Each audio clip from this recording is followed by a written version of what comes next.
Hello, my name is Eric Rheinstein and I am the Watch Coordinator for Solidarités International SI in Myanmar. Today I'll be presenting the work SI is doing for mitigating potable water insecurity in a challenging environment in the Rohingya IDP camps of Bouquet Township, Rakhine State, Myanmar. Bouquet has potable water insecurity due to its geography, hydrogeology, and climate.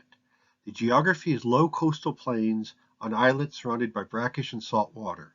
The area is vulnerable to flooding and tropical cyclones.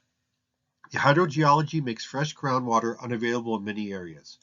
While some areas have shallow freshwater wells, many areas do not due to saltwater intrusion, which is increasing due to sea level rise.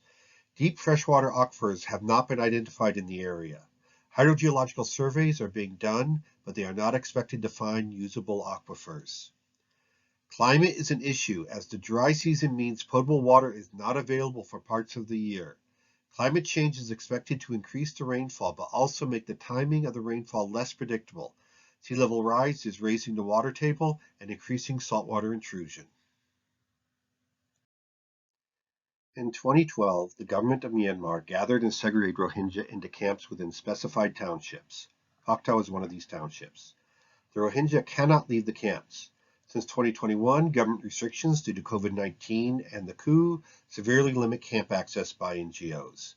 For most of the year, water is supplied from rainwater harvesting ponds. This is the traditional water source, as average rainfall is 4.5 meters per year. With the population increase due to the influx of the Rohingya, the ponds go dry for about 3 months, and the available land in the camps is limited and much is not suitable for ponds. Adding to this is natural population growth. Due to the camps being on islets, water trucking cannot be done and boating or where possible piping is used. Some ponds are vulnerable to flooding. Research has found that only 1/3 of harvested water is able to be used. The rest is lost to evaporation and exfiltration. The picture is of one of the camps. Since 2013, SI has improved ponds and developed and uses spreadsheets to monitor and analyze each pond's available water, user numbers, and actual water consumption and losses to forecast the start of scarcity and planning the start of water boating and piping. SI plans, prepares, and manages the water supply. In 2021, SI and UNICEF supplied water for over 23,000 people in 5 camps. Water is piped in when there are large water ponds available to pump from, but it is technically challenging and easily disrupted. When piping is not available, or the water source for piping goes dry, water is boated in and then temporarily stored in tanks before distribution. SI has trained staff living in the camps and materials stockpiled in the camps to run the water supply system. The response includes a gradual reduction of water supply to 7.5 liters per person per day and a decrease of water points to ration distribution to delay the start of water boating and piping. In addition, IDPs are provided water conservation messaging. Temporary water storage tanks are installed to provide up to 3 days of water during minor water boating disruptions. In 2022, water boating started in mid-April in 2 camps and will start in the other camps as they go dry. Boating and piping only supply 7.5 liters per person per day of potable water, which does not meet the 15 liters per person per day standard, as they are costly and difficult to do. Currently available funding is decreasing. Also, they are easily disrupted by bad weather, equipment failure, government restrictions, or civil unrest.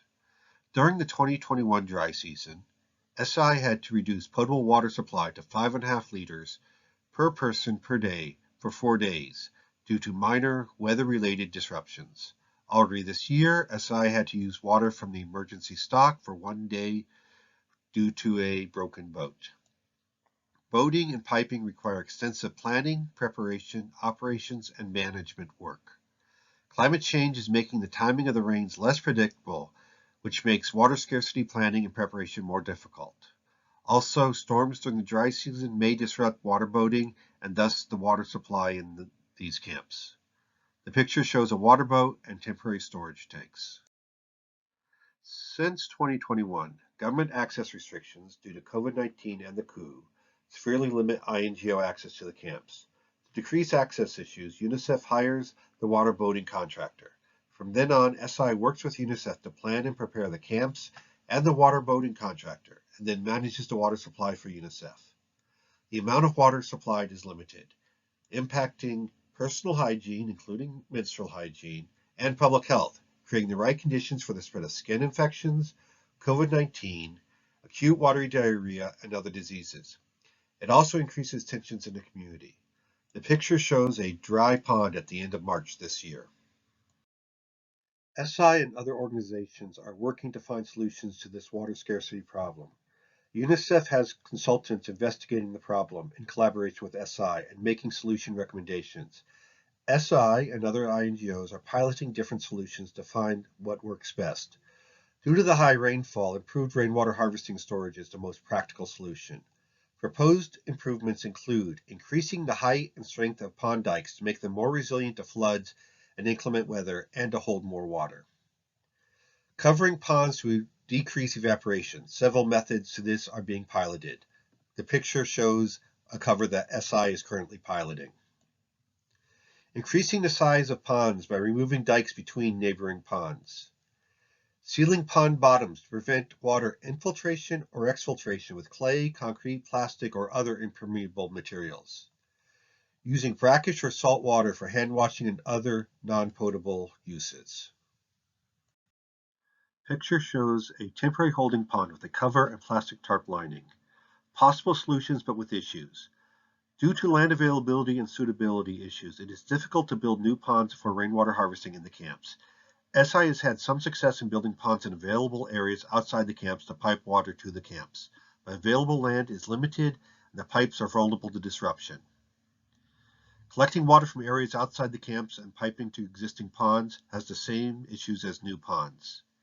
Making ponds deeper cannot be done in many areas due to the high water table, which will rise with sea level rise. Thanks to pond improvements, prediction capacity, temporary emergency water storage, having SI staff and materials in the camps, having UNICEF be responsible for contracting the water boating, coupled with water-saving techniques and messaging, water supply in the camps has never suffered from major disruption. But this water supply is insecure and vulnerable to major disruptions resulting in severe problems. The limited dry season water supply exacerbates public health risks and causes tensions in the camp as the water supply is reduced. And dependence on water boating or piping increases IDP vulnerability and dependence on outside help. In addition, the funds available to support this work are getting harder to find. New emergencies, both within and outside of Myanmar, are demanding more financial support, threatening the financing of expensive water boating and piping.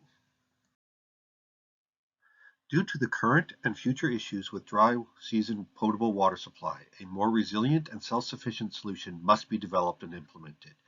The IDPs face a dire situation of having insufficient potable water during the dry season that is vulnerable to disruption. The best solution is the resettlement of the IDPs in suitable areas with freedom of movement. This is a political solution dependent upon actions by the authorities. Until this happens, it is recommended to ensure sufficient potable water supply and reduce vulnerability by improving the rainwater harvesting and storage ponds through reducing evaporative losses, water loss from contamination due to infiltration and exfiltration in the ponds, enlarging existing ponds to increase capacity, raising and strengthening pond dikes to increase capacity and better protect the ponds from floods and storms, and by using non-potable water where possible. These solutions require short-term funding increases, but they will greatly reduce future operational funding needs and IDP vulnerability.